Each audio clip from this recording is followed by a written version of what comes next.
पुराने समय में किसी गांव में शंकर नाम का एक युवक रहा करता था। वह घर में अकेला रहता था। उसके माता पिता भी नहीं थे और न तो उसका विवाह ही हुआ था और उसके पास कोई खेती बाड़ी भी नहीं थी। धन के नाम पर एक कच्चा मकान और एक गाय उसके पास थी और वह अपने से गाय की सेवा करके और जंगल में लकड़ियाँ काट करके गुजारा करता था। एक बार वह जंगल में लकड़ियाँ काटने गया था, जहाँ उसे बड़ी जोरों की प्यास लगी।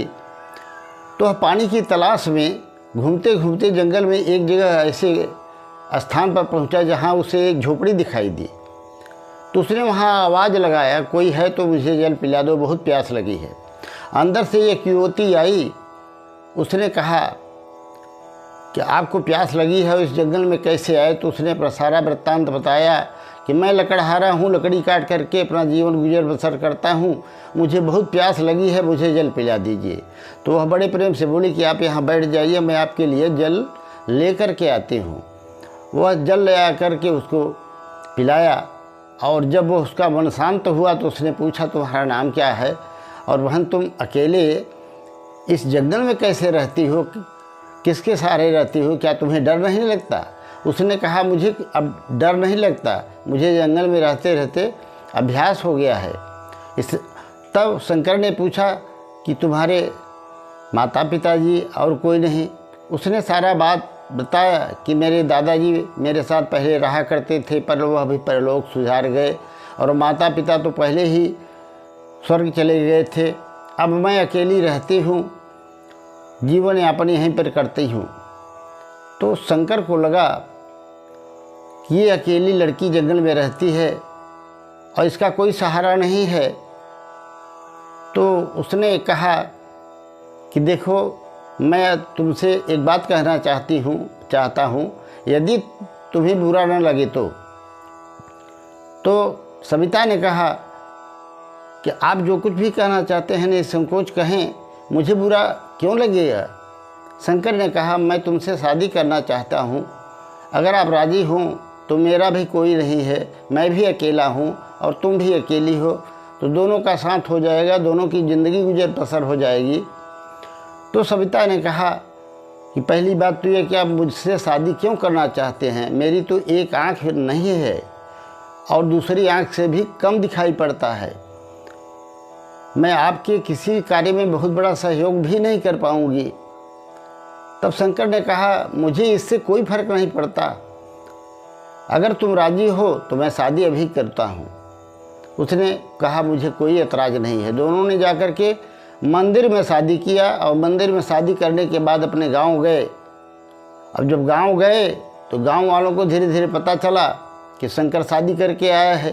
तो गांव वाले आकर के वहाँ पर जुट गए और शंकर को हंसी मजाक करने लगे, पूछने लगे कि सबको शादी किया और सबको बताया भी नहीं। शंकर ने कहा भैया वो इतना जल्दी में सबको हो गया कि मैं बता नहीं सका, नहीं तो बताता ही। सब लोगों ने दुल्हन देखने की बात कही तो कहा कि दुल्हन क्यों नहीं देखेंगे, आप देख लीजिए। तो गांव वाले जब आए थे उसमें कुछ महिलाएं भी थी, कुछ लोग भी थे। तो जब लोगों ने उसकी पत्नी को देखा, सविता को, तो उसे नेत्रहीन देखते हुए उसका थोड़ा सा उपहास किया और वहीं पर खड़े होकर के उल्टा सीधा बोलने लगे।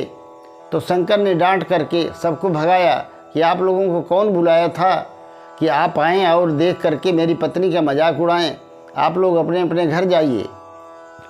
पूरे गांव वाले चले गए। इसी तरह से समय बीतता रहा। एक दिन सविता ने कहा कि आप स्नान करके काम के लिए तैयार हो जाइए और तब तक मैं पानी भर के आती हूँ। वह मटका लेकर के पानी भरने नदी पर गई और वहाँ गई तो गांव की सभी स्त्रियाँ वहाँ मौजूद थी और सबने मन में विचार किया कि देखो कानी आ रही है, आज इसको अच्छा मज़ा चखाऊंगी और खूब मजाक उड़ाऊंगी। वहाँ ये गई तो सब लोगों ने इसको इतना चिढ़ाया, इतनी बुरी भली बातें कही कि इसका मुंह देखने से कि किसी का कल्याण नहीं होता और ये अंगहीन है। तरह तरह की बातें कह के उसे अपमानित किया, यहाँ तक कि उसे पानी नहीं भरने दिया और काफ़ी समय व्यतीत हो जाने के बाद वापस अपने घर चली आई। और जब घर वापस आई तो शंकर ने कहा तुम तो पानी भरने गई थी। तो उसने सारी बातें बताई कि गांव की स्त्रियों ने मेरा अपमान किया और मुझे जल नहीं भरने दिया। शंकर बड़ा दुखी हुआ और उसने कहा कि मुझे यहाँ नहीं रहना चाहिए, अब ये गांव छोड़ देना चाहिए, हम शहर चलते हैं, कहीं न कहीं मुझे कोई काम मिल जाएगा वही करूँगा और वहीं गुजर कर लूँगा, इस गांव में रहना दूभर हो गया है। अब दोनों विचार करके रात्रि में घर से निकल दिए। तो सविता ने कहा कि मेरी गाय की देखभाल कौन करेगा, घर की देखभाल कौन करेगा। अब चूँकि शंकर जो था वो भगवान श्री कृष्ण का भक्त था, वह उनके नाम का जप करता था, सदैव श्री कृष्ण श्री कृष्ण श्री कृष्ण जपा करता था। उसे भगवान पर भरोसा था। उसने कहा तुम चिंता मत करो, भगवान के ऊपर सब छोड़ दो, भगवान सब संभालेंगे, चलो तुम तैयार होकर हमारे साथ चलो। दोनों चल दिए। काफ़ी दूर जाने के बाद एक जंगल पड़ा, जहाँ पर देखा कि एक पेड़ के नीचे एक महात्मा जी बैठे हुए थे और पीछे उनकी कुटिया थी। बड़ा दिव्य तेजोमय प्रकाश उनके चेहरे का था। दोनों जाकर के प्रणाम किए। महात्मा ने पूछा कि इतनी रात को तुम लोग कहाँ जा रहे हो? तो शंकर ने सारी आप बीती बताई। तो महात्मा ने कहा कि देखो, रात को आप लोग कहाँ जाओगे, ऐसा करो मेरी कुटिया में विश्राम करो और सुबह चले जाना। तो दोनों राजी हो गए और तब दोनों ने कहा कि महाराज हम कुटिया में सोएंगे तो आप कहाँ सोएंगे? तो उस महात्मा जी ने कहा कि मेरी चिंता छोड़ो, तुम दोनों कुटिया में आराम करो। दोनों कुटिया में चले गए, भगवान नाम का स्मरण किया और भगवान नाम का स्मरण करते हुए दोनों सो गए। 3 बजे सुबह उठे और नित्य नेम नित्य क्रिया करके और फिर महात्मा जी के पास आए। और जब महात्मा जी के पास आए तो महात्मा ने सविता से कहा कि बेटी तुम एक काम करो, भगवान का नाम लेते हुए जाकर के सामने की नदी में स्नान कर लो और स्नान करके तब आओ।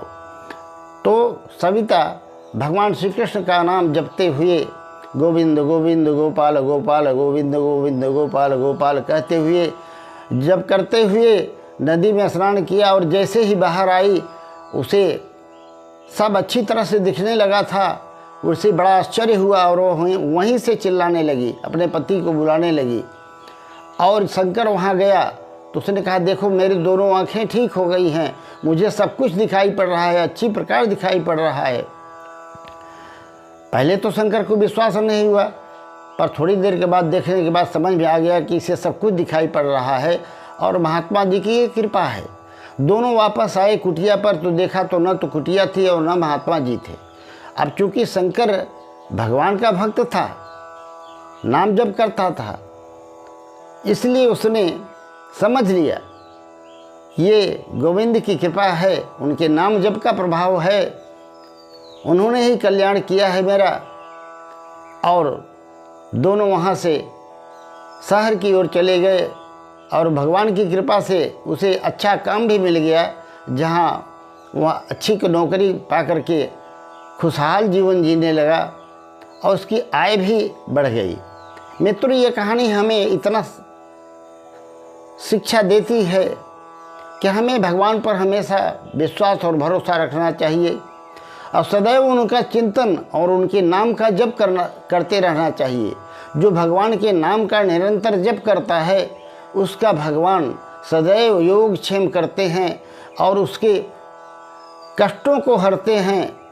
कभी भी उसे किसी प्रकार का कष्ट नहीं उठाने देते, स्वयं आकर के रक्षा करते हैं। मित्रों, कहानी अच्छी लगी हो तो वीडियो को सब्सक्राइब लाइक करके कमेंट में जय श्री कृष्ण राधे राधे अवश्य लिख दीजिएगा।